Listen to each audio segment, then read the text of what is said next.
basketball short. Hey everyone. What's up? Hey Kyle. Mic check.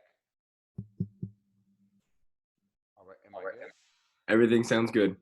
All right, sweet. Thank you. Does the mic come in good? I mean, is it? Yeah. I almost sold all this stuff. I almost got rid of it. I would have been kicking myself right now, investing like $2,000 to buy it back, and I would have probably only got like 750 to get rid of it. You know. Right. You guys ready to phone roll? Yes, please. Me too. Yeah. Feeling sore today. My whole tooth, I didn't know how I was going to be today because this tooth just lit up because she made some meat the other night and it gets in my teeth. And so I was taking my water and like power washing between my teeth constantly. And then this tooth, it just cleared something out and set it off. So now my body's like, I can feel it clearing it out and stuff. But, and I don't take any pills. So a couple ibuprofen 800s for my stomach and I am like floored. But, it's crazy because, you know, it doesn't matter if an issue comes from that, but physical tension, like in this line right here, goes right up into here. If you look up the superficial front line, like we were looking at before, it basically ends right up in here behind the ear. Same place that like the sternocleidomastoid and the levator scapula, everything in that whole region right there. So just I can feel this like resonating, and it's because I've been really trying to like stay like this and press when I work on people, and because I don't work out, I haven't worked out in years, so I just try and do anything I can do. I figure this, if that dude can do the calisthenics and get as buff as he did, then I'm gonna try and see like what I can do. And it's like I feel skinny right now through the midsection, but after we do this, it's amazing. When you get rid of the hard stuff, your body just falls out. It doesn't just relax, it falls out. And that's where you get the difference in when I'm doing my before and afters through this region right here. Makes the V taper. And even if you're not trying to like go have a six pack, it makes your waist look thinner. And I think everybody on earth pretty much likes that. So are we good? You wanted to start? Yeah. All right. We're already recording, so it doesn't really matter. So we thank you for coming today. Happy Sunday. It is Sunday. Yeah, Sunday. All these days seem to be blurred together. Saw. There you go. Yeah, she's got to mute. See, we're learning this. Did you get it all muted? Mute all. Click it. Because Kyle's not muted.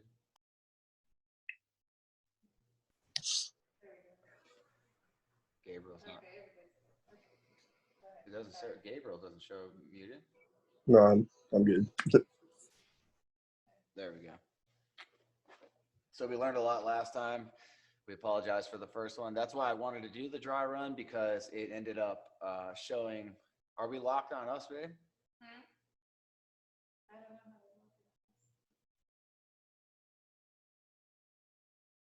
don't know. We can just pin your video, Josh, so you're locked in for us. Yeah, you know what I mean? There you go. Is that good now? Yeah, shut your video off. Kyle's all half naked over there. He's ready to roll. Yeah. He's like, oh, I'm good. I'm going to get direct contact right here.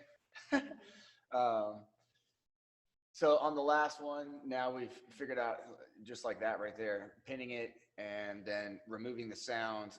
My mother-in-law, I had her unmuted for to ask her something, which was good, but then we forgot to mute her back up. So we apologize for that. That's why this is ongoing. That's also why I tried to do just like a one-time thing. And then after that, don't like have like continuous payments and all that. I just wanted it to be very simple, very short, and to the point when it came to that. And then we will work on this because I got eight tries at it a month. I've already done lots of live videos, but typically I'm using my phone and just placing it right at me, and it's real easy and one-on-one. So getting this and getting more lighting this time. So it looks like it's definitely a lot brighter coming across, which is good. And over here, I got some light now too. So, and we're going to make that even better. Today, we're going to go over the same thing that we did on the other one. Also on that first one, and since it was messed up, at some point, I'm going to add in a third day where me and Sarah will just jump on here a week when I'm not busy, and we'll just redo that one. So we have the actual, that part of the 12-week block. where I'll show, even though that still seems to have some good content in it, we'll make a straightforward like one where it's just me. I'm sure Sarah will love that, where I can just go through her shoulders again. Today we're going to go through exactly how to use, well, the same way that I would do self-therapy on my shoulder girdle is what we're going to work on today. I'm going to show you, if you don't have a Theragun or anything like that, I mean, I'm going to entice you to want to get one. So I know this is $650. So real quickly, when you're talking about the Theragun, when you're talking about, oh, good. Nice, Kathy. So when you're talking about the Theragun, you're talking about $650. And $650 in the scheme of things, when you're talking about the medical field, typically things are thousands of dollars. So $650 for something that's pretty bulletproof. This one has 2 speeds. I mean, the head moves. So think about these things when you're making your purchase decision. What about the other gun? We have the Hypervolt. I like it. It's different. It doesn't, the shaft doesn't go in and out as far. So, and the amperage is different. So when you're talking about torque and things like that, I didn't like the Hypervolt personally to use on clients because the ball and things like that, it doesn't glide across the tissue or material that you're working on. It would grab and almost be inconsistent in the flow of things. So I like this one. It pulls away from what you're working on, and therefore it actually glides smooth, especially if you go onto the high-speed setting after you've decompressed the person a little bit. It flows really, really well. So in the HyperIce Raptor and the DMS, the Deep Muscle Stimulator, those two are $3,200 and $3,600, just to give you a comparison. Those are the only 2 other ones that I would recommend that are parallel to this one, and they are 6 times the price. So just to give you an idea. I use things like this. This is the Roll Into Fitness. If you're on Instagram, at Roll Into Fitness. And then Peanut. Peanut and me used to do stuff in the beginning, but then his guy, Roll Into Fitness, he used to work with them. I kind of fell out of touch with the Peanut guy. I still know who he is and stuff, but this ended up being the guy that I went with. So, but it doesn't matter. If you have a Peanut, my buddy just bought a Peanut. And it doesn't matter. They're both phenomenal. Having this and having this, this takes away the balance, so you can really pinpoint things a lot different. You'll notice when you get on certain things like this that you'll go to try and release something that's pretty tender. And just the fact that you're more or less balancing while you're doing it at the same time as putting pressure, it won't want to release as easy. And sometimes it can leave tissue bruised. So having this one, where you can put the same pressure, you can actually put more pressure, because not having the balance, you're going to be able to dig in harder because the tissue is not balancing, it's not firing, you're not recruiting that tissue except to apply pressure to it. So therefore the body will allow it to be more calm, and therefore it can melt in deeper. As far as how you do this, okay, it's such like prayers answered that the industry is now admitting that static stretching is not the go-to thing. Just sitting there and hanging in place is not like the way that you want to do it. You want to be doing doing your recovery before a workout, like to stretch and foam roll either or both before a workout makes no sense. You're telling the nervous system, we're going to go home and go to sleep and recover, and we're going to feel good and everything. And then bam, you're like going into the work mode. It makes absolutely no sense. It never made sense to me at all. Like even when I was learning it at NASM, and 24-hour fitness was just like advocating for it super hard. It never made sense. And I've hundreds, if not thousands of people in my career alone, I've stopped getting injured. I've stopped their injuries simply by getting them to switch their foam rolling and stretching to post-workout or off days when they're sore. When they're sore is the, see, that's what I was going to say, Kyle. Like movement is key, okay? Movement is better than any therapy I can do, putting pressure on you, better than any of these things and stuff like that. Movement is the biggest key. Can you maximize that, babe? Can you get rid of the rest of the screen, please? movement is hydration. You got to think of it that way too. And hydration, water is the entire makeup of blood. So if you talk about circulation, you have to move. Okay. And half the problem with my career was getting and incorporating enough in the session to where I was doing a lot of all of that modalities. So I was moving them and compressing them and things like that because people just inherently weren't doing it themselves. I could tell until I was blue in the face, and they wouldn't accept it and try and take it on. It would take just weird things. Certain situations would provoke behavior, and all of a sudden I'd find out they were doing it. So when you use the stretching, I tell everybody, so you stretch. So for instance, like hamstrings, you just bend over, and remember, you got to bend the knees if you want to really feel your hamstrings. If you're straight leg, you're going to feel the whole structure. The back of your knees are going to light up. You can even see mine. That's like, see how they bow out on here. So we're going to fix all that stuff throughout this too. I'm going to get some love, and I'm going to show you how to bring the knees back center, because you can see how the calf is bowing out here. But when you're stretching your hamstrings, for example, right here, I immediately feel right here. Okay. So that's all I do initially. Okay. That is what I use for stretching initially. It tells you where to foam roll or to do your therapy. Okay. So we're not doing that today. So if I'm going to do one, this is what I want to do when I do my upper body. Bam, right there, behind the head. What's the first thing you feel? Right here, we get that insertion for me. On the mid delt and tricep are stuck in a vicious battle right here on that arm. This one is more medial, okay? I mean, more lateral. Well, they both are like lateral, so. But now this one's going more medial because this one's coming around. So the other one's like way, way, way up here in the lateral line, okay?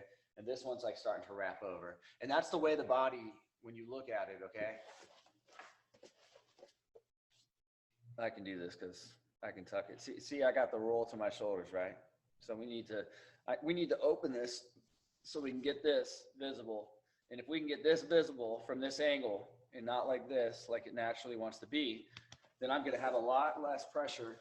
Because right now when my shoulders roll forward, these muscles on my neck that run straight up and down are now pulled at an angle like this. And that's a major reason why people have so many headaches, and just naturally with tech neck, everything up here. I mean, cerebral blood flow, everything that helps with your thinking, and it's all inhibited. So for now, behind the head, we found those two spots. When I open up, I just kind of like open high to low. And it's still, you'll feel whether or not it's more of a pull here or if it's more binding here. And for me, it doesn't change. I feel straight across the shoulder blades on me, and then I feel how it inserts and reaches like I was showing you here. This one's here, this one wraps like that's where I'm feeling it. It comes over the arm like this. So now that we've had our assessment, this is going to be, I think you should probably mute me when I do the gun. So yeah, I'm gonna have her mute me just so I don't deafen all of you. But hold on, before you do. When I use the Theragun, it's always as a facilitator. It's always to help me make something happen. It's not to trigger point like every time somebody says they just got a Theragun and they were like, I'm so bruised and sore. I'm like, yeah, you were like sitting on a spot. And then next 3 days, you're like, ow. You should go layer by layer. You should always go from hardest to softest. The big thing is, don't hold the gun like this unless you're trying to reach far. Don't hold it here. You're very unstable, okay? You want to be here. Or if you're close grip and you're doing something close, you grab the inside grip. Outside grip right here is going to be if you're doing something far. Just about everything is here, okay? It's very stable. You know, you don't throw it around. Another tip for the Theragun that everybody, there's only real 3 major things, okay? The grips, once you know your grips. The second, don't death grip it. If you can see the white of your knuckles, if you're like this, just angry at it, you're not gonna feel anything. Your body's a shock absorber, and the gun, you want the vibration to travel as far through your arm as you can, so that way you can actually feel what you're going. If you squeeze real hard, you're gonna lose your sensation in your hand, and you won't sense as much, you won't feel as much. When you are using the Theragun, most people just aimlessly throw it around. You want to think about the exact spot that's touching. you on any one of these percussive tools, okay? Any massage gun, whatever it is. The second I tell people that, they're going like this, and I'm like, think about the exact spot that's touching you, and then immediately the brain sinks and they start, and you got to think of it like painting, like a paint can. If you've ever used a spray paint, then how you flow with that, that's kind of how you want to do it. So go ahead and mute me up. I'm going to do this, and then I'm going to show you just how quickly I do it, and then we're going to move on to the actual rolling stuff. They can follow along with your pattern. Yeah, there's really no rhyme or reason how I do this. I'm just going to simply buzz over. All I'm trying to, so the vibration on the guns, it makes all the muscles come to that frequency. So if I'm on a low speed or a high speed, there's a certain frequency associated with that. It'll make sleepy muscles wake up to that frequency. It'll make your crazy overactive muscles come down to that frequency. It levels the playing field, therefore it neutralizes compensation. That's the main purpose of this gun, is to sync your muscle tone together, and therefore kind of coordinates the muscles. They stop fighting each other, and now you can allow healing to happen. Or in our case, we can make a lot less painful and more effective session go on here with our rolling. Ready?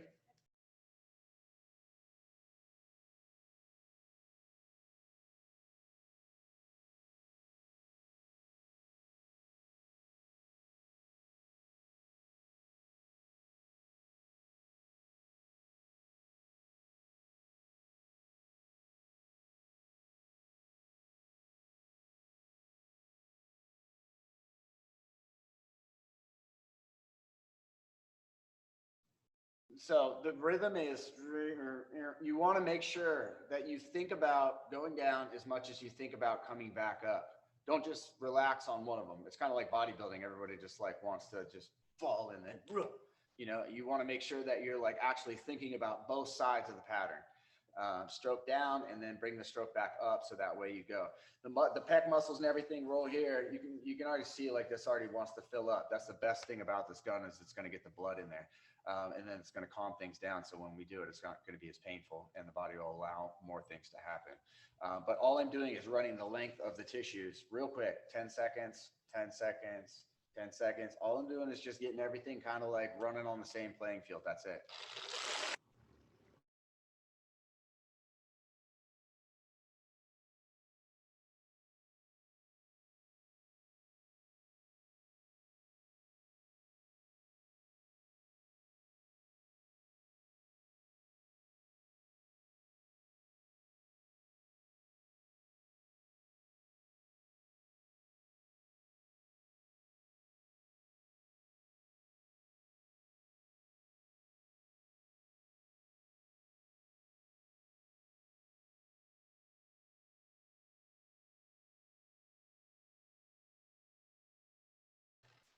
If you're on the bony areas like clavicle, spine of the scapula, right around here, and it bounces around, that's when you got to add a little bit of pressure to your grip.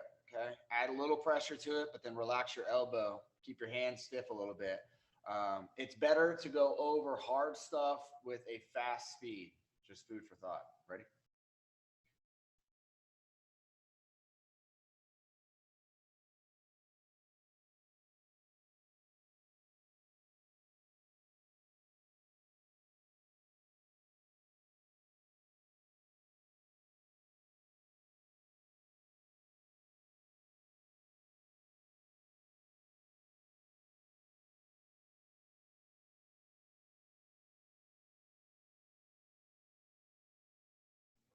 Or if you can't reach like I just did, and if you don't have a gun to do like that.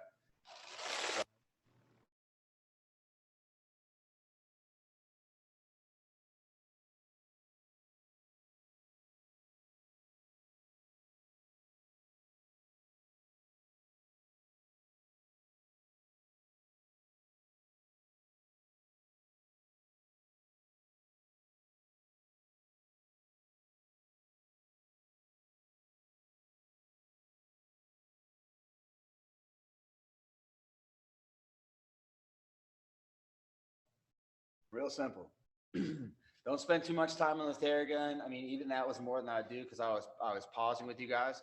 It should take you, you know, call it 30 for the front, 30 for the back, 30 for each, for both sides. you know, and then maybe, I mean, not 30, 30, you know, like 10, 10, 10, 10, and you might spend like another 5 or so over here catching up in the middle and stuff like that. Equates to like a minute or two, really quick, just buzzing it together so you feel like that little vibration going through you. You got some circulation going. You can use both of these. I'm just going to show you, obviously, kind of simple. We can use the peanut and stuff on other days and everything like that. And right now, I mean, for you guys, use whatever you feel. If I was going to do it, I would almost always use the peanut because I like to get aggressive. Yeah, let's hook it up. Drop it down. Got it. Got my, like, she got me some like 1950s basketball shorts here that work perfect for. These are I'm gonna brand these as like get your foam rolling shorts, so you don't like you're right on a spot, your pants won't stop grabbing on the ground, and you just can't move. You're like, come on. Okay, so immediately this spot right here is like should be done twice a week on every human being on earth, so that way your shoulder can keep. If you can't keep the outside free, you'll never get the inside free, okay? Because tension starts on the inside of the body around the spine and it forms outward, or the inside of the humerus, femur, and works outward. So it means if you have tension out here, you sure as heck have a lot of tension up in here, okay? So, and you're not going to get this to release. The body will not let things beyond this release when this is pulling out on it. Because if this is pulling, it's pulling like this. And if you try and release something, you're only going to further give that more to pull with, and you're going to get a lot more uncomfortable. Your shoulder's going to really rotate like that. Okay, so up here, I felt it. Mine's here. On every human being, there's a big knot called the shoulder blade right here. You're going to get above this in the arm. We're going to sink here, and we're going to drive this down, and we're going to stretch your shoulder blade free, pushing it backwards. Yes, these are awesome, man. I really got to foam roll my legs. No, like they're free, and I got to foam roll my legs and like pop them out. It'll be a huge before and after. So I'm on the shoulder blade.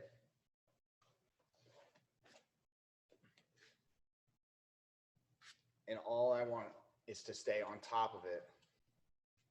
Oh, and you ability to crease line. Can you turn it up on there and see if it helps?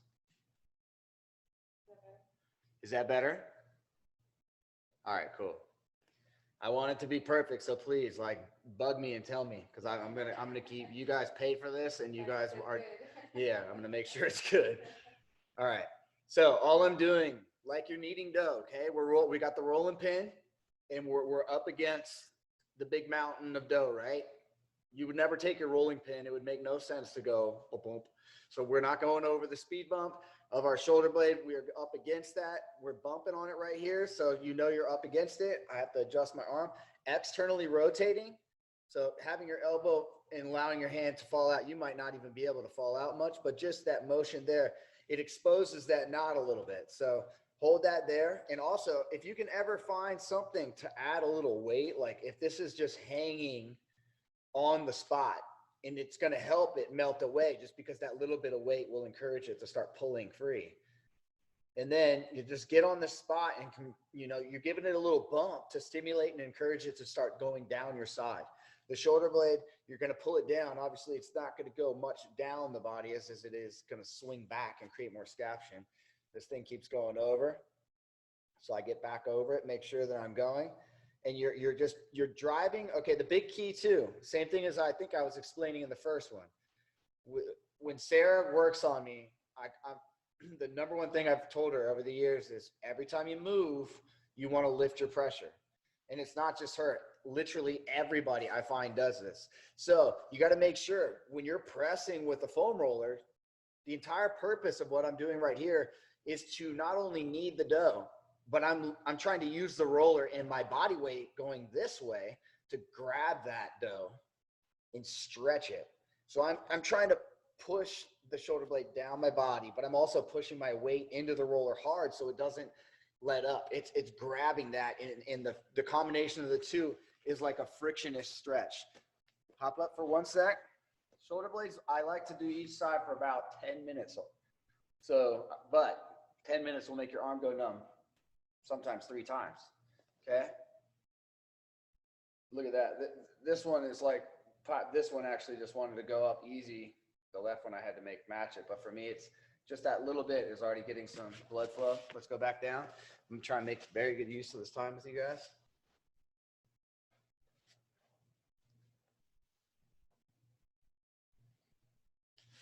Same thing. I'm just trying to find. So now the other key to this shoulder girdle is learning where you are with your torso and what line you're hitting. So here I immediately, because I released a little bit, I'm finding that now if I lean more back into the rear delt, that I'm feeling a new line expose itself. And that's what's more so like the hardest thing I can find right now. Remember, we're always trying to find like whatever we can feel that's hard. And you guys, if you don't feel something in that line, I encourage you to roll forward or roll backwards, because your body is not my body. Are we different in our bodies? Not really. We all have similarities, and that's how I can tell you to do this stuff. And we all are like, oh, okay, yeah, I feel that. Why would every person I do a session with say that, you know, if we're so different, you know? Humans aren't that different, especially nowadays.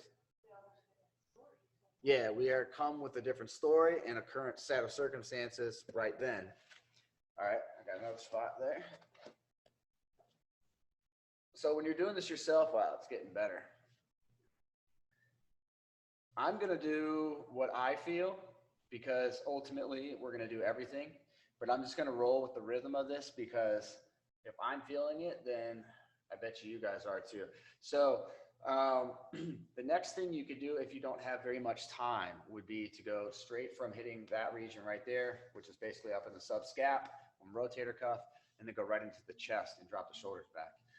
My arm is lighting up like right through here. So I want everybody to do that. And then we're going to go around to the front. It's going to be a cool sequence, but you can always go chest and back and like, boom, and be out in like 10 minutes and feel a lot better.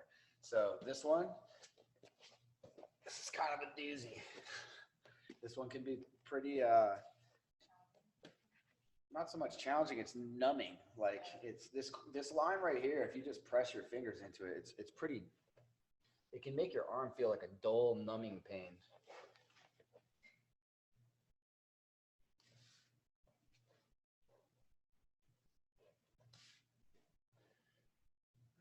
So the easiest one is to like just be in like fetus position, fetal, whatever fetus. And then to just apply pressure, okay? If you need more, extend your leg, and you can kind of use that leg to lift up and increase the angle. Like, holy wow, that's awesome. Are you starting from the top of the shoulder and going down to that bicep? I'm just on, it's really going to be for anybody. Good question. You can go anywhere. I'm at the top, so you guys can follow along with that. But if it's on anything I do, we're in the vicinity of here. So I'll show you the region, and you know, if you're down here, I don't really feel it right down there right now. So all I feel is up top. But I encourage you, the only roll I do is like that. Okay, bang. And if you take longer to roll to find a spot, then that area most likely doesn't have anything for you. Rolling should not be rolling. We know that, but that's about the extent of rolling. Boom, boom, back and forth on the region. We found the spot, hit the spot, hold it.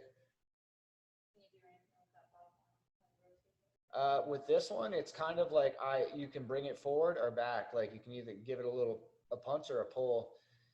For me, like out here, I can stretch across it. So this is an active motion. Very good question, Dave. So you can do that. You can do the little like.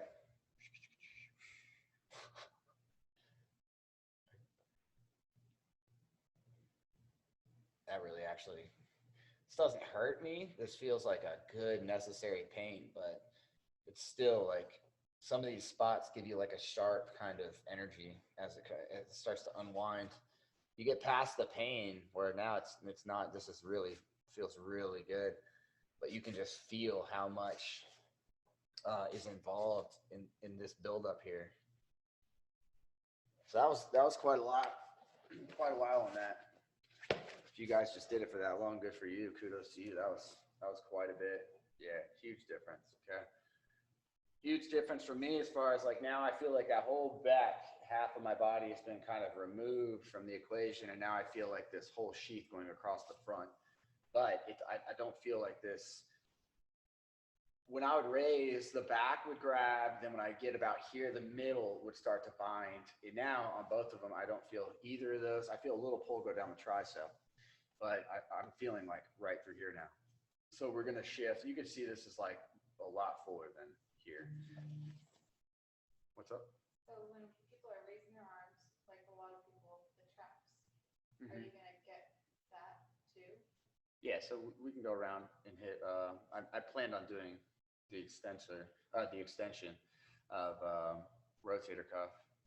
Oh, now it's low. Is that better? Am I still quiet? How'd it go back down? Same way. How did it change? It's weird. I wonder if it's a bandwidth thing. Is that any better? I have to get close to computer.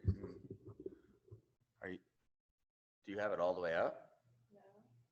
She said.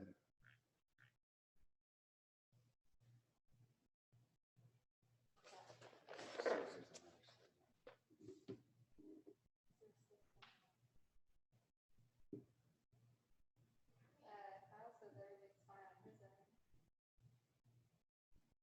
Yeah.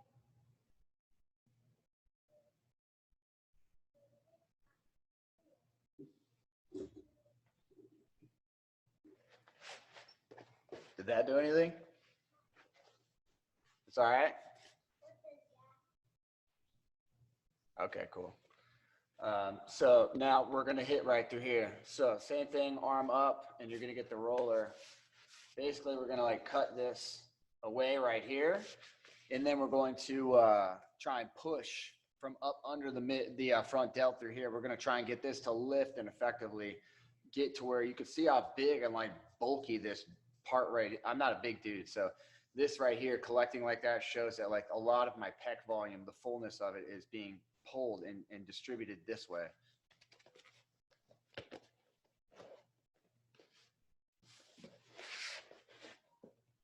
So I love that we can get certain angles that I never did on a lot of my videos in reality. So here, I would put my head like here just to rest. I'm trying to get everything. I'm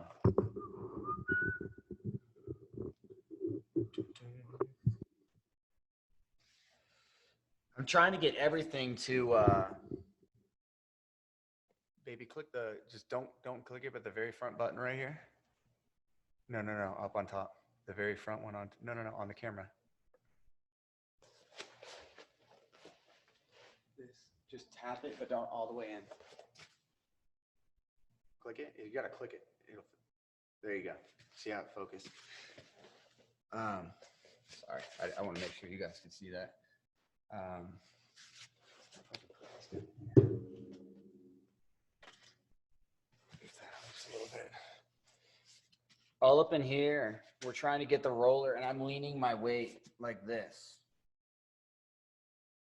So that's why I want to do this angle. It kind of cuts this off, so make sure you guys are seeing. I have it up under. I'm laying it here to where I feel like this whole region here, but I'm trying to pull this up. So leaning forward, you should be feeling for hard, and then try and feel like a cord, like a line you're on. When you're on that line, you want to sit on every line that you want, and that's where you want to like just kind of move around on it, and then back off a little bit on your pressure, so that way you don't feel like you're getting the muscle to spasm or contract. But when you back off a little bit, you'll notice that at a certain point, the body will start to melt faster, and that's the point you want to find. But always find the hard line that you can sit on in order to break it up. And see, I'm moving forward. And I really encourage you guys to get used to having multiple rollers. These are only like $20, so get like a medium 2-foot one and get like a 3-foot one also. But get used to doing the end, because when you're at the end of the roller, see, I can move my head past. I can rest my head comfortably, but I can also extend all of these tissues right through here into a stretch. And when you're trying to get something like this, that can be very, very, very painful on a lot of people. When you're trying to get it to release, I mean, whatever you can do to make it faster, by all means, do it. See now, okay, I'm going to make a call right now. My arm was going numb. I was getting that like cold, like tingly release, that kind of nervy release. So if you ever feel that where it's starting to shut off, just stop for a second, shake it out, and then go back into it. I mean, what's it hurt? We could be right back into it right now. Cassie's feeling good. Yeah. So you can see the roundness of the pec. This one's way, like I just took a pump to the top of it, okay? You see? In this shoulder, if we look, I don't know why I need a whistle when I move the mic, it's weird. This is coming back. We're starting to see more of this. Still all up in here. Sarah was telling me I need to hit that.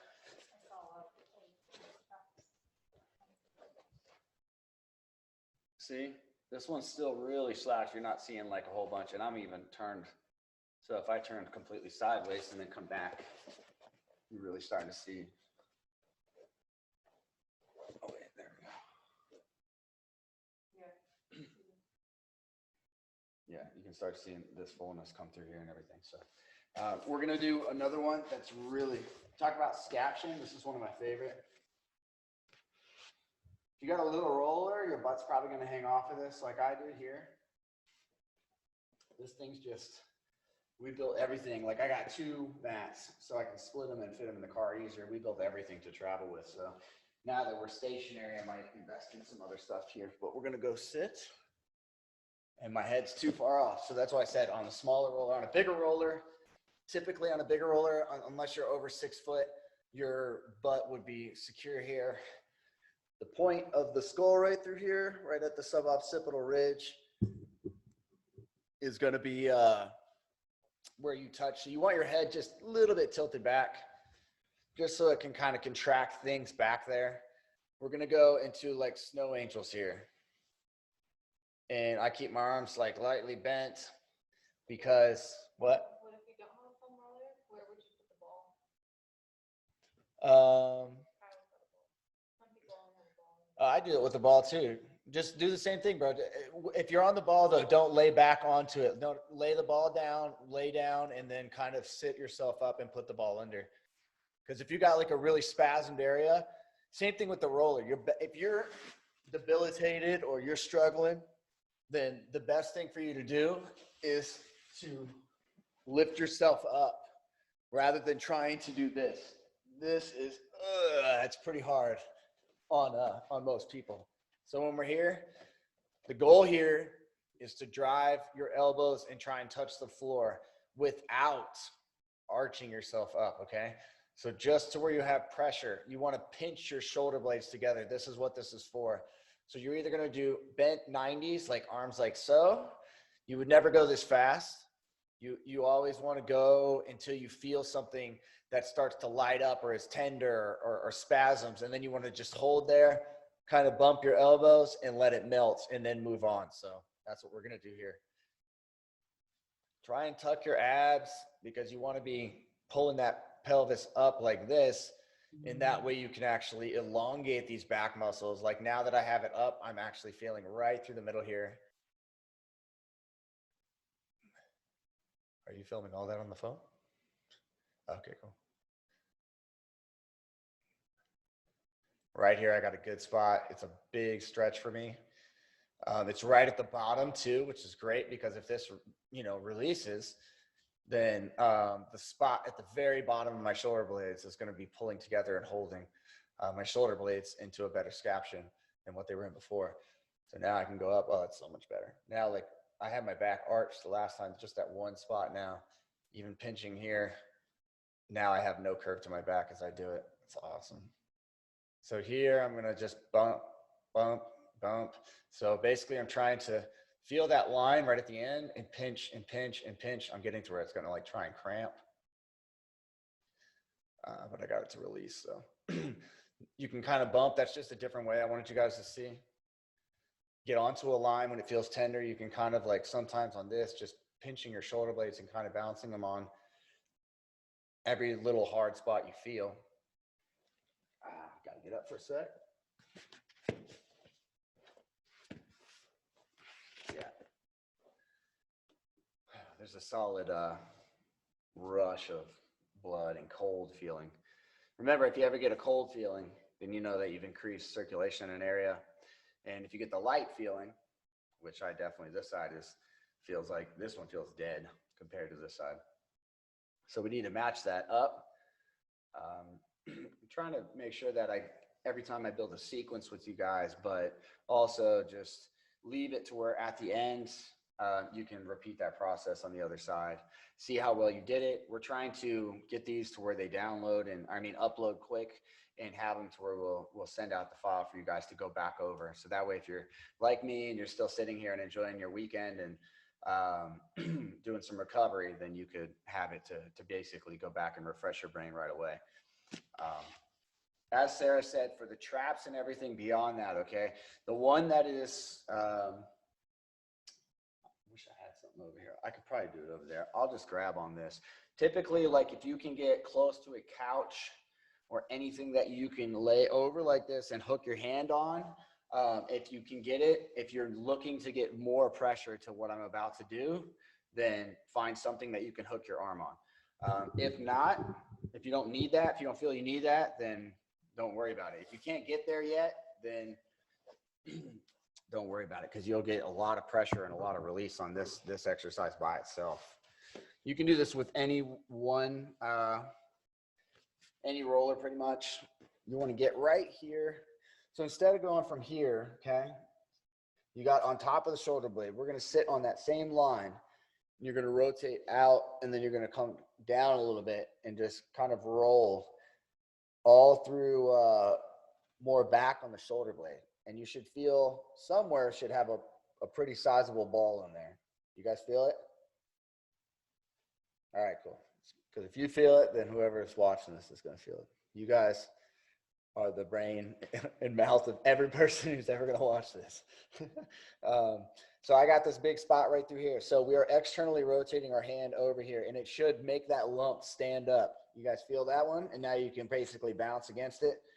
If you get this to release by pushing it down, so we're gonna push hard into the roller.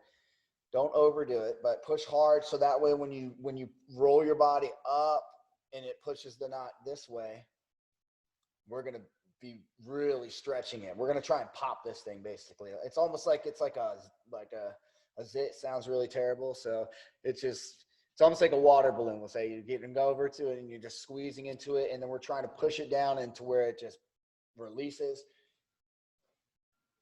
And then when it releases, the muscle will engage differently and start to lengthen. You'll feel it. That's what the whole popping kind of thing is, like a water balloon. Instead of the water bursting and just rushing out, it would be as if that knot is just the whole muscle is pulled up into the middle, and we are pushing it back towards its original spot, the origin. If you notice I'm moving, I'm just adjusting as this releases. I'm keeping constant pressure, pushing it down my side of my body. And you can open up like this. You see I move my arm in different ways, but I'm pushing it the entire time I'm driving this down. I'm keeping my weight is still back this way, but I adjust a little by little as it starts to release, and it's going to release a lot of it right now. And I just jumped over it. So sometimes like you'll feel it tighten up right there because it's trying to release, but that one right there, like, wow, I mean, that's actually sore. Dang, that when it's sore right away, then you know you've got some sleepy junk in there, meaning you got some tissue that hasn't really been playing ball with the rest of the team for a while. So when it's sore, you know that muscle is like, whoa, give me a second, okay? So I've learned to preface every single statement I say to a client that involves movement with, now don't do this fast, because every time I'll be like, oh, how's that feel? And they're like, oh man, this is great. So if this is, I don't know why people do that. I do it too, but now I've taught myself just to especially when you do it. Don't assume it's going to be like when you do the same spot and rolling on your shoulder blade that you do every week. And I did that one, and my body is so used to and in tune with that release that I can throw my arm around. But don't think, because that one right there I just released is on, that's the rotator cuff we just worked on there. Okay, the most common thing for somebody to blow up and tear for a reason, because when you roll the shoulder forward, your shoulder blade wings out. Well, all four muscles on there are the rotator cuff. I used to think it was like this little circle thing in here that would rotate or something, but it's on the actual shoulder blade. So when you release something like that, always be cautious, tread carefully, and make sure that it's not going to be an area that was really sore and sleepy, and therefore you go swinging it around, and now you could cause it to just jump right into spasm. This is feeling significantly better for me, guys. I don't know about you guys, but I definitely noticed I had better gait on everything, better travel through here. I got a little bit of clunking, but the clunking that I was getting before is better. Now pretty much here, I've got it to where it's reaching up into here. Do you guys feel it moving to the tricep? Kathy, your arm's way straighter. Yeah, it's Kyle's like the little specimen over there, so we can just see, because I can like do a before and after like every time we get up with him. He just like right there like, oh yeah, I got 7 new striations over here. Good, perfect. So good. If they had more time, would somebody complete all the way down to the elbow and the arm? So yeah, once we go into the very last modules and stuff, like getting into the arms and different things like that and showing you, they're different because I'm going to be doing them with the ball and stuff, like learning how to use like a wall, and that's going to be a lot of the self-therapy stuff. And mainly I bought the gun because the last thing I want to do is work on my hands after I use my hands all day. So they're the hardest things to work on. So that the gun just makes perfect good sense. Even $100 gun that's not worth anything is perfect enough just to kind of keep those muscles decompressed. Your hands are as important as your feet are, guys. I mean, like getting this down and this down to flow better. I mean, it's insane what it does for your heart and your brain. Your thought process throughout the day and everything is just much more level. Your cortisol levels don't spike out of control, and you don't end up with this crazy anxiety by the end of the day that's built up preventing your sleep. If you had more time, you could go into the arm. If you had a ball, the best thing to do always is to just get a ball that will flatten out somewhat and just crush it between your arm. You can actually make a fist into it here. It's pretty easy, and just bouncing in on it through here. That's one thing that you can do. A little self-therapy here. You can do it. If you can't get that in there, you can do like mine. Mine feels better with this. I'm squeezing my hand and I'm pushing down with this hand. So this hand is chopping, so I'm pushing a little pressure, and then I'm squeezing here. If I feel a cord, I lean my hand that direction and I press into that cord. So you feel those cords in there? If it feels hard, guys, ignore your hand. Right now when you're doing it, ignore what your hand that you're pressing with is feeling. Feel what that hand is making you feel. So act like somebody else is pressing in your bicep right now, and only feel your bicep. And then whatever feels hard there, move the other hand and smash on it. Press into it and ignore anything else that you're feeling except for that hard spot that you're touching, right on that spot, the exact spot you feel. And that just, I mean, in a few minutes, not even a minute, it did a good job if I can't speak after, so that did something. And just that, okay? Food for thought. If you're talking about a joint that's right here, like your shoulder joint, okay? A spot that is really tense this far away from your joint is way worse than a big spot right here. The further away you come from a joint, the easier it is to mess it up. So for me, with my work and everything, all being driven right through here and dominant through my, elbow down, if I leave spots in here, it doesn't matter. I'll release this whole thing and it'll feel just like my arm from here to here is non-existent. And my arm from here to here will feel like it's 1,000 pounds. And then by the next morning, I'll end up with like stuff where I can't turn my head, and I'll release my forearm and it takes it away. Figure that out. So always remember that. Pain is never where the problem is. It's always across the body, or it's always through the body. So it's either your chest is causing your back, or vice versa, or this side is causing that side. So always make sure that you don't chase the pain, chase the region around the pain. What time are we at? It's 10? Okay, cool. Perfect. I'm going to keep these like a minute or a minute. That'd be insane. An hour to less than an hour and a half is what I'm going to do with these, but I do want to ask some questions too at the end. So, yeah, we're going to do, that's what I'm saying. So if Sarah's been asking some good questions about different things. If you had more time, then that's what I would basically do. You can find more spots all through that rotator cuff, guys. Anything that's hard, go through it. And then as you increase your range, so as your arm can willfully externally rotate, okay? And I mean willfully, I mean without you forcing it into a pain. You don't want to go grab on the couch and then be getting it to where it's like a painful strain or like really just pain as you're trying to roll it free, that you can tear things. So if you don't easily just go into there, you know, like where you actually need that increased range, don't force it, okay? So when my arm goes back, then boom, I would try and find something maybe that's up in this range, okay? Just something that you can squeeze on. And when you squeeze on it, then when you lean, you can actually get things to rise up to the surface. And in turn, you can release stuff that maybe, you know, if you don't do that on there and you try and roll the rotator cuff like that, the way we were doing, you'll bruise it. It'll just feel like nothing releases. Why? Because the lump we were releasing under the shoulder blade that you felt there was your rhomboids. You were working with like infraspinatus and things like that, but that fat lump that was under there, you were actually reducing a lot of the tension that was under the shoulder blade. So if you don't rotate that, you're not going to feel that rise up. You'll feel it, but you'll feel like really like you'll be doing this. You'll be skimming the top of it. What we were doing was like consuming the whole thing and grinding through it because we externally rotated. So my beautiful wife Sarah is going to show you guys how to do some quick stretches and some active stretches. We call her Stretch Master Sarah. So I don't like stretching and I won't teach stretching. She does stretching a certain way and it works. I used to kind of like, I didn't buck her on it. I always knew she knew what she was trying to describe, but like it took her a couple years and then she actually conveyed it to me and I understood what she meant. And that's how I stretch now. So I don't teach stretching because I don't believe most people will stretch correctly. That's why I teach them you to jump right in. But if you're going to finish up a stretch, do it this way.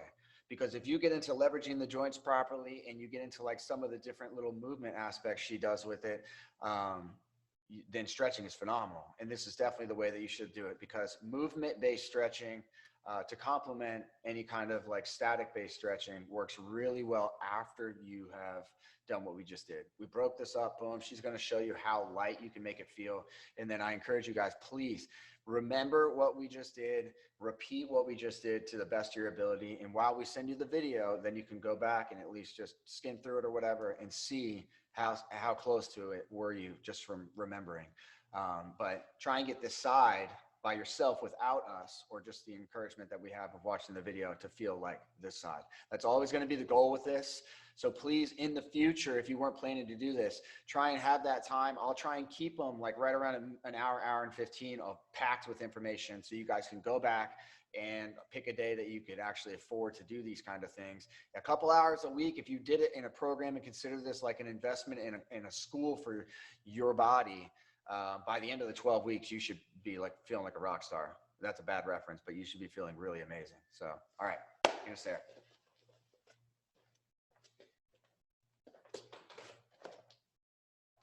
Hello, everybody. How you guys feeling? Good? Yeah, I know. We should do that stretching more. You did the right side, yes? Yes. Okay. So just a little history. When I grew up, I started dancing at the age of 4. And when you're dancing, when you're doing ballet, when you're doing jazz, I mean, everything is a forced stretch. If you look at ballet dancers, if you look at rhythmic gymnastics, everything is just a forced stretch. So I kind of learned the hard way after 18 years of dancing. I got into fitness and I really found that the integrity and the muscles that I had were really lacking. I had great range of motion. You know, I could pick my leg all the way up here. I could probably still do it, but I would force it. You know, you can't force something into a stretch. You have to have integrity, I guess you can say, to the muscles, and you have to support the stretch. Otherwise, you're just pulling something too far, and then something along the line will either not break, but fracture. You can tear it. It'll lose strength on the other side. So like if we're stretching, you know, if I'm stretching my inner thigh here, you know, I have no strength back here. I'm just relaxing into it, you know. That's not the way that I learn to stretch anymore. After going through Pilates school and then started teaching Pilates, there's a way to align the body with movement, with proper stretching, with proper corrective exercise. So that's what I really want to convey in these videos is don't just stretch just to stretch. Okay, you gotta support the stretch. You have to have that balance between flexibility and strength, and between that, you will be golden. Your range of motion will be golden. Your muscles will gain even, I mean, sometimes this is even a workout for me, and sometimes that's all I do is just stretching. So anyway, let's get into it. We're just gonna do a few minutes. Again, with my background in dancing, there are a million ways to stretch, and there are a million different body types out there, but we all have one foundation and one way the body moves, right? So we're gonna just take that right arm that you guys just did. Yes? Okay. So we're just gonna go through just some basic ones. And again, your body is your own. So whatever you feel, what? My left? Well, they did their right. So what you feel, you know, like Josh was saying, you know, we all have different lines of tension that go through our body. We all have different patterns, different movements, different history of our body. So I'm going to show you a stretch, and then you on your own are going to go through that range of motion, feeling the lines of tension and where it goes, and you're going to essentially follow it. So you want to hold stretches for at least 2 to 3 minutes. We're going to go through them kind of quickly just so that we can get a good idea of different ways to stretch just the upper body. So can you guys hear me good? Yes?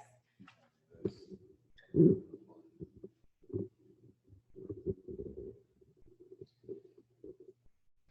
you stretch behind that? Is that okay? Yeah, okay. So take that arm that you guys were doing, lift it above the head, and just kind of go through, you know, removing this in the joint socket. So just kind of moving it around, you know, what's tight, what's still lacking. Even though you guys just did some foam rolling stuff on it, there's still going to be some tension in there. Okay, so lift it up nice and tall as you can, but not letting the rib cage sway. So this is where we're going to support the stretch. You're going to keep those abs nice and tight. Okay, lifting up as high as you can, and then bending at the elbow. I like to do a lot of active stretching too, so we're going to do a lot of flexing. I used to call it flex and stretch is what I tried to tell Josh all these years. It's flexing and stretching. So pulling this here behind the head, and then you're going to pull that elbow back, but not, again, we're not opening the rib cage. We're not going too far. We're keeping everything in alignment, okay? So here's where the active part comes in. You're going to essentially push against your hands like you're pushing down. You're going to activate all this here. All this is nice and open now that you guys just foam rolled. So we're going to just push against it. So here, so you watch me. When I push against my arm, you can see my lat will flex. Okay, but I'm relaxing. What's that? Tell Kyle not. See, Kyle, yeah, we don't want to do this. You want to keep everything in a line. So this is all relaxed here.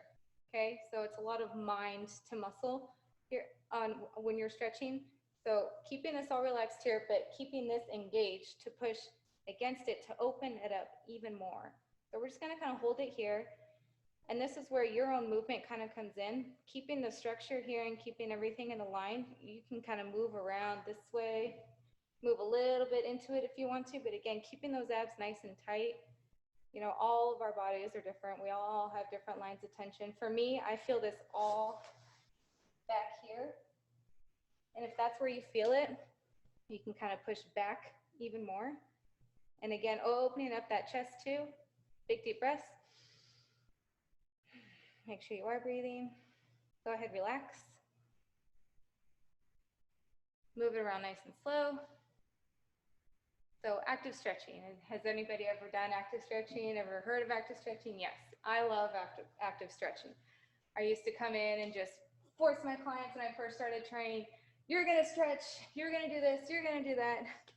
No, there's a way to open the body. And again, you wanna keep integrity and strength within the muscles too, so that you are supporting the stretch, so that we're not just, opening things and letting our rib cages splay, letting our hips come out of alignment. There's a very effective way to stretch. So if you have something behind you, we're gonna stretch our chest now.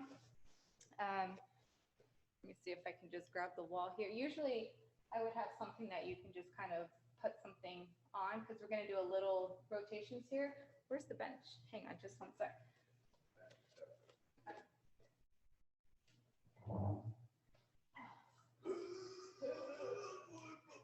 Nice workout for today.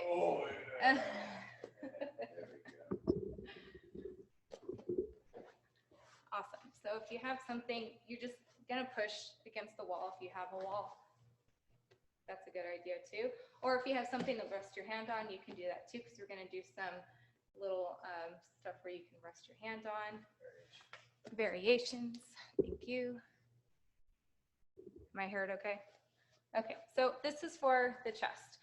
So this is the part we're going to be engaging back here to support this part, because we're gonna open this part. And again, we're not just gonna let it fall open. We're gonna actively flex this area. So like you're doing a seated row, or just squeezing the muscles behind you. So take your arm behind. We're gonna open the hand first. So this is, not a great range of motion, but go as far as you can. Again, we're not trying to open too much, trying to keeping those shoulders aligned as much as we can. Okay, squeezing the muscles back here. So as I squeeze, you'll see my shoulder kind of engage into it. This is relaxed. This is engaged back here. My hand, you can squeeze your bicep a little bit if you want to get more of a rotation here. We're not opening up our rib cages again. We're keeping this nice and tight. We're keeping our shoulders nice and square. We're not just opening this way, okay? So again, we are just gonna hold it here. We're squeezing here, squeezing our biceps if you want, relaxing the hands, relaxing here, opening it up. Yep, you can add a little head motion in there. That's awesome. If you pull it this way, you will complete the entire line, the superficial line going all through here, starting from your head, all the way down over the shoulders, all the way to your fingers. So in this one, you can move the head, you can move the hand, rotating over, rotating back. Again, keeping everything nice and engaged back here. This is nice and relaxed. One more big deep breath. Go ahead and relax. Woo. It's a little workout, I mean, I feel like a little blood flow coming, a little pump on my shoulder. Well, you're not free like they are. No, and I'm not free like you guys. So my tension is a little bit tighter than you guys right now too. So I'm sure you guys have a little bit more range of motion, but that's awesome. All right, we're gonna do just a couple more. So you can repeat that one. You can repeat this one. You can take this one even further. You can add in, the whole torso. You can complete the whole line of stretching if you even wanted to. Remember, like we talked about in the first video, we have those superficial lines. And that's also another way that I really like to stretch when I do full bodies, is completing the entire stretch where the superficial line goes through. So this one, to complete this one, you can even go all the way across, do both shoulders. But since you guys only did this one, you guys can always save, stretching at the end if you do both sides. But again, I like to do the stretching in between my foam rolling, because it'll show me different spots that are still tight. And then I can go back and foam roll those again, come back and stretch. You can go back and forth. So let's do another one. We're gonna do the rear delts now. So now that we engaged all this here, this is all nice and relaxed. We're gonna stretch it across the body.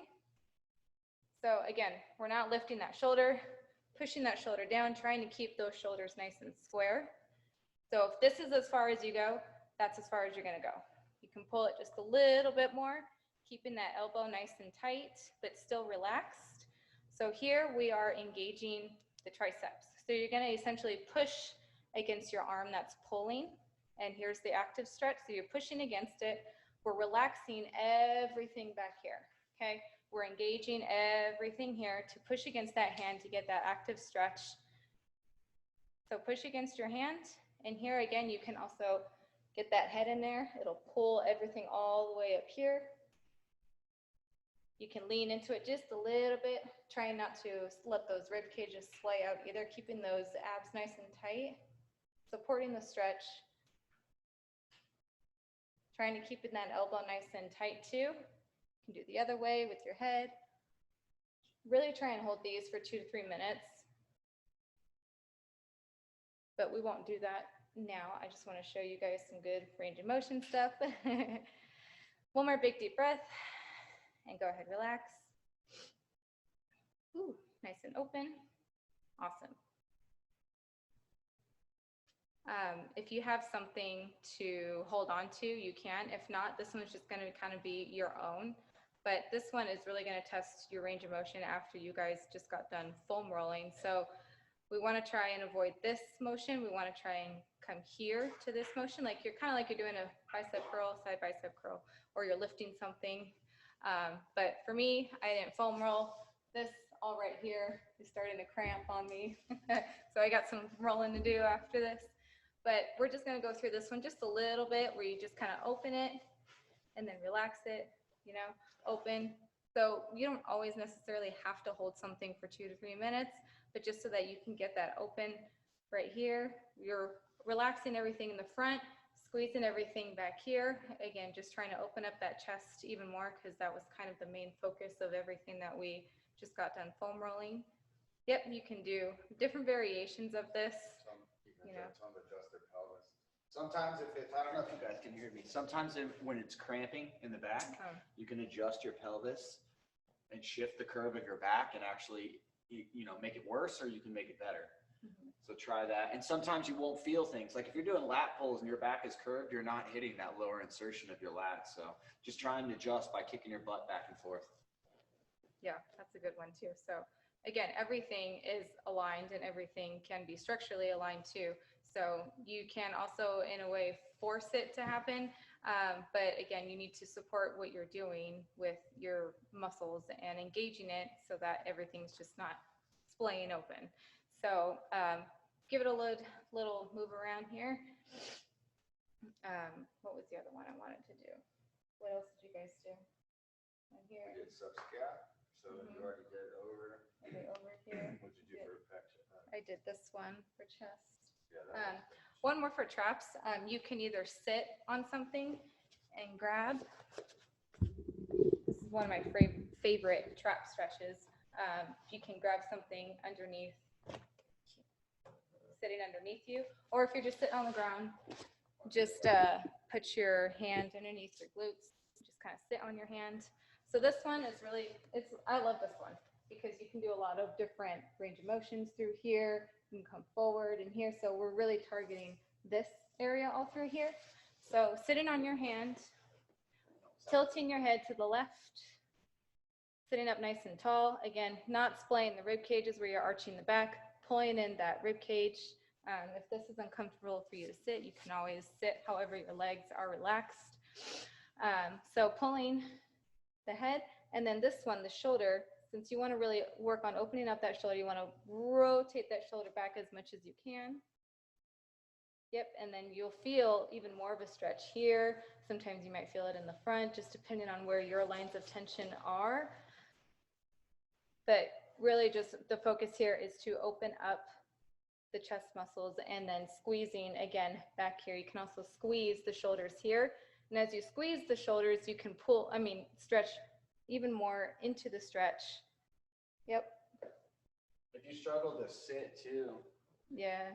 here, because Almost have to pull down. For me, when I sit, my arms are so tight from my work that's all I feel is my hand and everything. So for me, being here, I feel this now. So try, you can grab. Yep. And sorry to interrupt. No, it's okay. I felt only my arm, so I figured maybe somebody else watching this would only feel their arm. Yeah. But just finding different things. I mean, if you guys are on the fly, like in an airport or anything, you can find a way to do that. Yeah. So that's a good one because for me, even though I am short too, I still have to bend my elbow. You can bend your elbow while engaging that shoulder muscle and then pulling down on the trap even more, and it will still give you that nice active stretch right here in the traps. So there's that one. You can do both sides. Go ahead, move the shoulder around. So hopefully you guys have more freedom now that you've foam rolled and now that you've done some active stretching, facilitated more blood flow. For me, whenever I foam roll, I feel like my muscles are like new again, and they almost need that little bit of flexing in there so that you're almost, reteaching your muscles like, hey, you go here, and hey, this is how you flex, and hey, this is how we all work together in sync to support stretching or supporting an exercise, anything that we do, whether we're just on our daily, routine, bending down, sitting up, everything is starting to work together as one again, essentially. So that's the goals for whenever I stretch. So I hope that gives you guys a little bit more perspective on how to stretch, even going throughout your day, in the car. And the car is our favorite sometimes because you're in such a tight spot that you have little nooks and crannies that you can grab, and you just, you get into it, So just finding those spots where, you feel that tension and almost that is your go-to to flex that area, because you will start to feel it kind of loosen up all the way down or however it starts to come. So finding that balance between flexing and relaxing into the stretch. So don't just stretch just to stretch. Have some, I guess, integrity or motivation to your stretch when you are doing it, because I've learned the hard way of forcing my body to do something when it wasn't ready to do it. And that's not the way to go, because it just comes with issues. It comes with inflammation, and then your body's all kinds of out of whack. So, yeah. We'll do some questions and stuff unless Josh has anything else to say. I'll jump in and we'll do some. Let me unmute it. Yeah. Well, don't unmute it yet. Let me just. Oh. So, thank you, babe.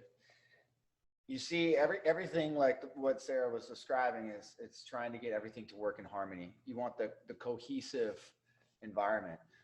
In the entire body is built up with synergists, meaning you have multiple things. Like when you do a chest press or when you pick yourself up from like right here, it's not just one group doing the job. So it doesn't make sense for you to think about one group when you're doing a stretch or when you're foam rolling.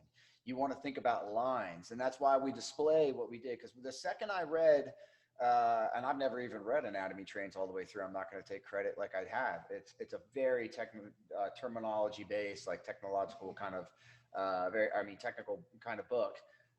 And I have been through it all like tons of times, but I've never sat and gone through that book like I would any other novel, because it's the book of many rabbit holes.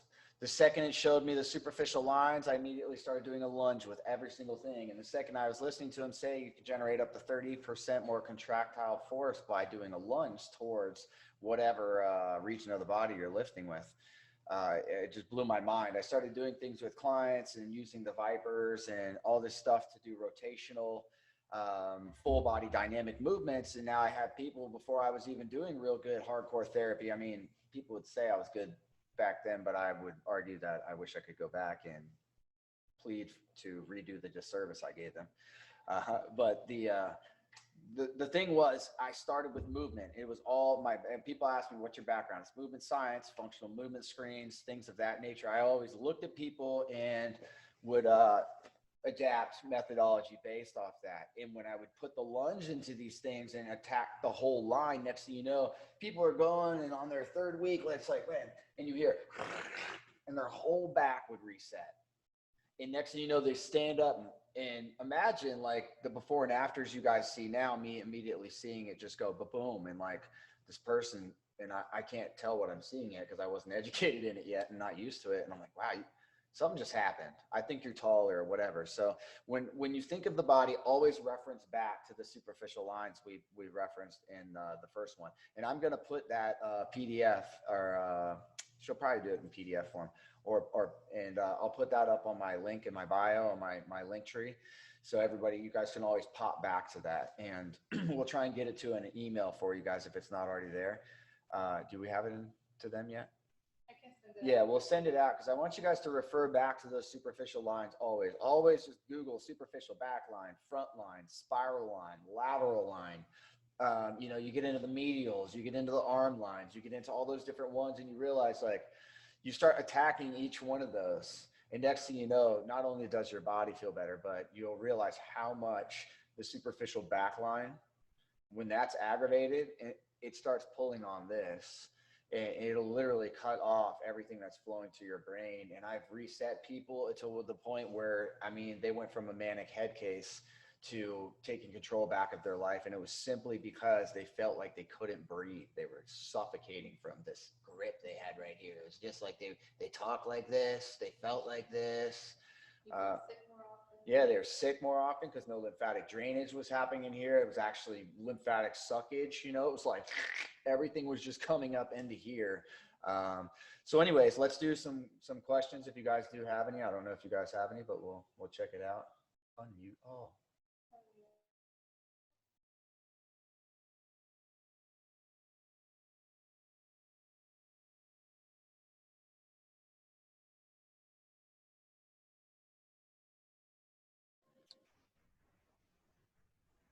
Wait, unmute. That was me, though. Can you guys unmute if you guys have any questions? Oh, they did. Oh, go for it. Who's talking? Nobody. All right, go for it. So where are all the other 30 people, man? What are all the what? The 30 other people that's in the class. I guess they just want to watch the videos. They don't want to be like interactive, I guess. Well, I mean, a lot of them are overseas, and in fact, a lot of the people who will probably be like, you know, kind of addicted to it, like you guys are, same as me, like a nut for just whatever I can do to improve it, are going to come in probably like week 2 to week 4 because of whatever reason. Obviously, the Karachi is twisted our whole lives up, so. I expect that we'll have a lot more people filter in as we try and figure out stability in our lives during this whole situation. But I know a lot of people, because I did the payment plan, will be coming in, and some of these people are like straight psycho for this stuff, and I love it because they'll be in here active, and that's what's going to be cool when we get the Discord and everything going from all this stuff, and you guys can share in it because there's a lot of money in this, you know. And what? Oh, go for it, Kathy. Yeah, I was just going to say on some of the body work, I'm a body worker as well. Okay. And so, wow, what a nice difference this just made. Thank you. I have a lot of the similar and trying to read anatomy train. So I feel like there's a nice connection. You do some really good work. I appreciate what you're doing here. I was working with a client who I work part-time, and I'm not doing it currently, but in a gym, chiropractor, Pilates studio, and all that kind of thing. That's the environment. This guy was beating up one of my massage clients. The chiropractor was working on her so badly that she was coming to me with humongous bruise over and over. And it was killing me. And another girl that was working with her that's a personal trainer finally spoke up. So with what you're showing me, this is exactly what she needs to be doing, it seems like, to help her to gently, rather than forcefully, let's beat that thing to death and kill it. So yeah, anyways, whatever comments you have on that. That's the problem 100%. Like, I think I kind of referenced that in the beginning of the overarching my whole career kind of thing. Whenever I teach doctors or therapists or whatever, you know, manual practitioners or, you know, chiropractors or all of them alike, that one, they're taught to be scared of hard tissues. Okay, perfect. Is that better? All right. They're taught to be scared of hard tissues. So like, and I don't even mean like scared, but anybody who doesn't have any knowledge on something is going to be scared of it. And most people will know what scar tissue and calcified tissue is, but they don't understand the function of those things neurologically. They don't understand the interaction those tissues have and what provokes that development in the nervous system. So scar tissue is obviously the body's trying to suppress a high resonating nerve. And when it can't anymore, it calcifies and incapacitates that signal getting into it, because tension is the barrier between here and whatever spot we're talking about. And the harder it gets, the longer it's been there and the more of a neurological drain it is. But to get people to have what you just felt, Kathy, you know, like it takes, does the body get pressure on it all day like this?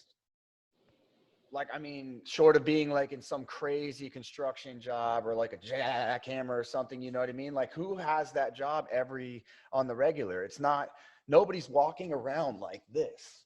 So it never made sense to me to go foam roll, like, or to sit here and do these like slam and like give somebody a good first karate session and wonder when they got kicked by the sensei and they're like, next 5 days they can't move their arm, and they're thinking like, dang, that's a chiropractic adjustment to me. You forcefully put a momentum based thrust into a joint, and hopefully the area is ready to receive it. Now, Eastern chiropractic, they lay you down and put like 26 adjustments on you, flip you over and do the same thing. Like, you look at Strongman Doc, who does all the strongmans, the chiros. I mean, he takes these women who have like, just, I don't even know how they lift weights. Their chest is so big. And then he puts them into like a statue and their chest relaxes and it ends up being like half the size it was. It goes from a peak to like a round melon look, which is like, for a fake boob, how did he just do that? That tells me that he didn't just assess a physical thing. It was a very neurological based adjustment and assessment all the way around. And when I do my work, or what you just did there, the nervous system gets pressure built up on it gradually all the time. And when you treat it, you should put pressure on it gradually over time. When you stretch it, you should put pressure on it gradually. A stretch is only as good as you start it. If you start a stretch fast, immediately it's going to grab, and you might as well relax for 3-4 minutes, do something else and come back, because it's not going to hold the same way. So you should mute them while I'm talking, right? I just go over to them individually. Where's the mute all button? Can you click mute and not the arrow? Oh. Well, just manually do it. So they got it. All right. Oh, okay, cool. So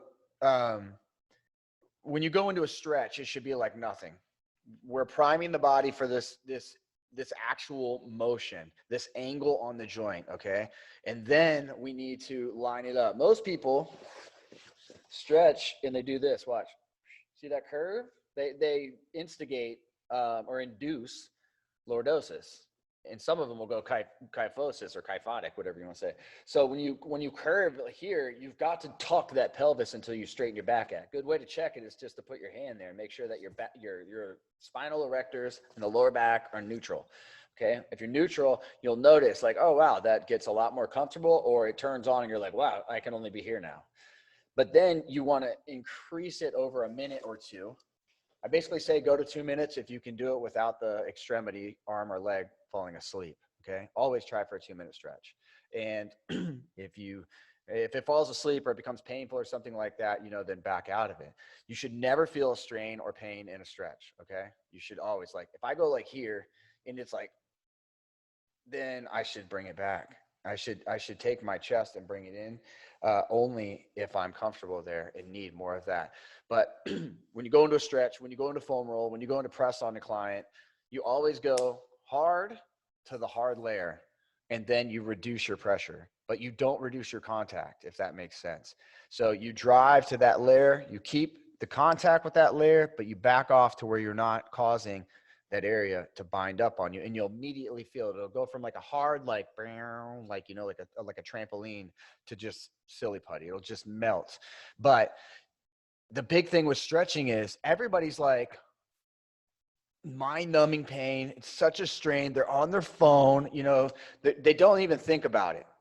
And that's the thing. Like, if you're not thinking about the spot that you're rolling or stretching or working on with the client, there's no true connection. And that's what the difference is. Why I'm so tired at the end of my day working on clients is because I'm constantly like thinking about the dang hard spot that I'm touching, you know? And that's why I tell people, you pay me because I'm willing to press harder and longer than somebody else or you on your roller. That's why you pay me, you know? And yeah, I know where to press, but anybody can figure out where to press. It's not rocket science. I will not glorify this stuff, because if you glorify it, it now puts it out of the scope of achievable for the average person like you guys or anybody wanting to learn this stuff. And I refuse to do that because I taught myself, and I'm smart dude, but everybody's smart. So you just need to realize, not going to hurt yourself. Here's how to do it. Boom. Everybody's like, they never see me again. And I'm like, oh, where were you? And they're like, you're right. I know how to fix myself. So anybody else have a question? No? Sweet. This was, what time are we at? 10:30. All right. We really appreciate you guys coming. We've got this down to a much better science this time. No, not a science. We'll call it a process. We'll get it to a science. And different things, you know, I'm starting to have the time now that I'm settled into this, where I'm going to research different things where people can do. I mean, there's some pretty phenomenal ways that people do screen shares and things like that. So I'm going to get it after this first 4 weeks is going to be more of like, we'll get our groove here. But then after that, it's going to be some more, because you guys are going to, it'll get repetitive and redundant on certain things if you don't have a practical application to go into it. So if there's no case scenarios in your mind, we could do this stuff all day. But like when I went to Theragun and I helped them make their certification initially, I thought I was going there to take their certification, and then they dropped the bomb on us that me and some doctors and trainers and therapists were there, and they're like, no, you're going to help us do it. When we got to the case scenarios, that's what showed me the physical therapy world and the current state of it, because they're doing like plantar fasciitis and they're going, yeah, knee down. And I'm like, and he's like, yeah. And I'm like, you really going to assess it from the knee down? If you don't fix the pelvis, change the angle of it, you do nothing with the pull that's angling on the calcaneus and everything through the plantar fascia. So how do you expect to do anything more than make that person really ticked off when you set that thing off after it heals and tightens back up even deeper, and the quad, hamstring, and complex into the hip won't allow it? And they're all like, oh, well, that's why we're here, and why you're here. We, you know, thanks for that, you know? So you got to like, I mean, every single thing, not to go on too much of a rant, but you know, every single thing that we want to do here, there's got to be a practical order and process to it. Otherwise you're just going to aimlessly flow around the body and nothing is really going to sink. The reason why your shoulder felt so good, Kathy, is because we're assessing neurological decompression. We're not assessing. People are like, why do you do foam roll for 2 minutes? That's the stupidest thing. I heard that guy just flame off on me on the internet, and then posted all the 40 studies. And then of course, all the PhDs are like doing it for just 30 to 45 seconds, a couple minutes. We're going for the nervous system. Okay. You've taught your body to be resilient. You've taught your body to go do hours of things, because the humans we're just inherently doing the worst things in the world we could possibly do for ourselves now. Static positions for, like, what am I doing right now? I'm helping you guys, but I'm sitting on my butt in a weird position. And if I do it long enough, you know, this is a part of the recording on the screen, but also in my nervous system. There's a physical, spiritual, and emotional aspect recorded in every second of every day into our nervous system. Once a heroin addict, always a heroin addict, until you purge the physical side of it in those layers, and could be muscle, could be whatever, and the colon side of it. That's how people can relapse. They go back and the body finally purges it. Boom, they can out with their buddies and they overdose. I've had that, seen that with friends. So when you look at these things, like they're instilled into us, like our parents instilled into us. So if you got a process with these things, then you can actually look at it, and then you'll understand traits. And you're not going to just go to your friend and be like, I can make your shoulder feel better. But you can explain to somebody who's in their own way the reason why it's happening, and it's in such a click, click, click, click, click way that the person's going to look at you and go, I don't care if you have a doctorate or not. Even my dad, he gave me a chance when he was already set on surgery, and he's the most stubborn man on the earth. I'm kidding you. Most people think that, you know, you could find somebody else more stubborn, but when they meet my dad, they're like, wow, you weren't kidding, man. He's militant for sure. And he gave me a try, okay? Because I was able to convey to him a way that it was not only going to make him feel better, but why it came and what is keeping it there. So for your own head, getting you to understand that the way that I do, or the way that Sarah, has come to do it. In the beginning, she was in dancer mode, they're at the best. I was dumbfounded when I met that. So we see something and we think that it directly applies to like a good functionality, and it doesn't necessarily do it. So do you have anything you want to say there? No. All right. Thank you. Thank you guys. Happy Sunday. I'm going to get these down more and more and more. That's the goal. The only thing I want to change in this is to add more fluff to it, meaning I want more like practical application and the fact of like videos or something to pop up for a few minutes each session. And I want them to be boom, boom, boom. So we can go in, maybe do a little over an hour, and everybody feels like, they can do that second hour. Because right now talking and everything is great, but I want you guys to be able to go right back and finish that other arm, because we'd be here for 3 hours if we were going to do both sides and stuff, guys. I'll watch a whole long movie and do my whole shoulder girdle and stuff from here. So expect to, like, when you get into this and addicted and things soften up and you want to melt stuff more and more and more and more, expect to spend hours on it, because every time you stand up, it's like, whoa, just euphoria. Okay. This shell that we live in, this flesh, when you get it squishy, and I mean in a good way, your whole day changes, and you can take on all this other crap that's inside you, or stresses or whatever. You're just like, whatever, I could fall down the steps right now and it wouldn't even hurt, so that's a good feeling, because most people would feel like if something happened to them physically, it might change their, they might not go to work, they might not be able to take care of their family, but we can take that away and we can make it to where they feel just insanely good to go do anything they want. So I love you guys. Thank you so much. Beautiful. Have a good day, guys. Thanks. Thanks. Bye.